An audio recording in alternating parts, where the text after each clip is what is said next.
Bring in Martha MacCallum, anchor of the story.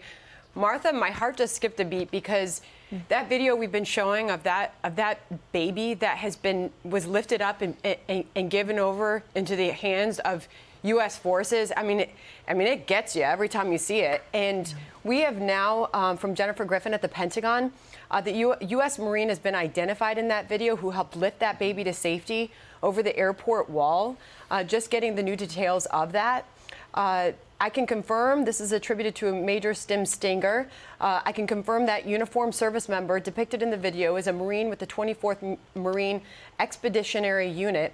The baby seen in the video was taken to a medical treatment facility on site and cared for by medical professionals. Martha, God bless that Marine. God bless him is right. You know, when you see that moment that baby is going to be in safe hands. And when you think about the moment that a mother or a family member passes off a child because the only thing that can help them or perhaps keep them alive is to give them away. I just want everyone to think about that just for a moment here, because just picture your own children, right? And imagine that the only recourse you had was to pass them to a stranger. That stranger's from the United States.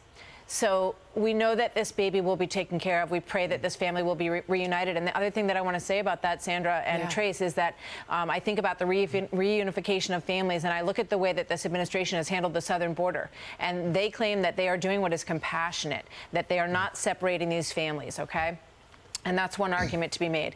These families are being separated now. These families have family members who fought alongside us for a common goal of national security. National security and protection of the country is the #1 mission of the President of the United States of America. So now you have people who gave everything, risked everything in order to do that with us. I understand that there's a movement to get out of Afghanistan, and I think a lot of people are behind that. Let's do it properly. Let's treat the people who helped us properly, and let's show the rest of the world that we can do this. It is shameful, really, to see these other countries pulling off some rescue missions outside of the gates of the airport, and we are not. And I can only imagine what the individuals who are in our special forces are thinking right now. That they want to be sent in, that they want to be able to carry out the same sort of task, and they need to have that. They need to have those directives from the top. So we're about to hear from the president moments away, obviously. Yeah, we are. We just want to point out that Semper Fi was the last thing that tagline said when they said that baby was carried away to medical authorities. We just played the soundbite with General Keane, Martha, earlier about an interpreter who's in Afghanistan, and he's not worried about it. He's worried about his 5 kids. He's got 5 children, and you would think there's a lot of people in Afghanistan right now that if they saw Marines there, they would hand their children to these Marines and then go back and take their own chances. But that's kind of the atmosphere that we're talking about. And when the general says again and again, we can't leave these Americans behind and we cannot leave our Afghan partners behind, that could take months, but apparently he believes it's well worth it. Yeah, a lot of people in Afghanistan have been filling out the paperwork for quite some time. And that's the other question here. The question isn't get out or stay in. I mean, that's a strategic question, of course. But the question is, how are we handling this? And what is the rest of the world? I think about President Biden at the G7 saying, gee, I was just greeted with, open arms by the leaders of the UK and France and Germany because they are so glad that the United States is back. That we are back to the table, that we are back to talking to our allies and all of that. And I just keep thinking, there were no phone calls initially. Apparently, there was some phone tag going on with Boris Johnson, in London, because he wanted to know what the heck was going on. So the lack of coordination with our partners, actions speak much louder than words. Okay, we've heard a lot of words about unity and about bringing the country together and about being, unified on the world stage with our allies. These are our allies. These people are our allies in Afghanistan. So let's see how we treat them. We also this is just, these are facts. This is what has happened. We look at Joe Biden's past. We know that he has shied away from similar circumstances, right? With the South Vietnamese, there's accounts in a book by Richard Holbrooke that he did not want to worry about getting those partners out then. Really felt that it was an America First moment. and that he wasn't worried about getting our partners out in South Vietnam, and we saw what happened with the collapse there. There's also the moment of the bin Laden raid, right? And the decision that was made, and President Obama made the decision to go ahead, to be bold and brave in a very, very difficult moment. That's what leaders do. So you wonder what President Biden is thinking now. Perhaps he's about to walk out there and announce that we are going to conduct a mission, that we're going to lock down other areas, we're going to go outside the airport, we're going to make sure we get these people home and do the right thing by them.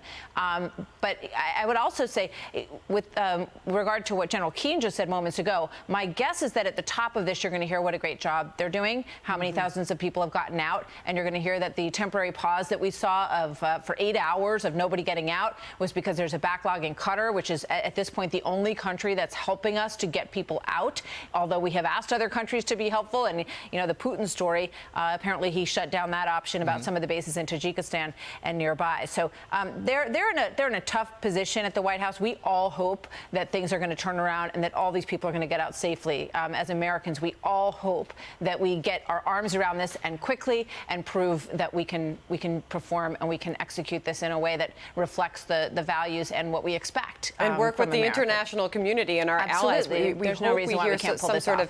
of detailed strategy. There's one thing I certainly get when I talk to General Keane about this, Martha, and I know we all hear it from him as well. There's one thing with Afghanistan, it is complicated.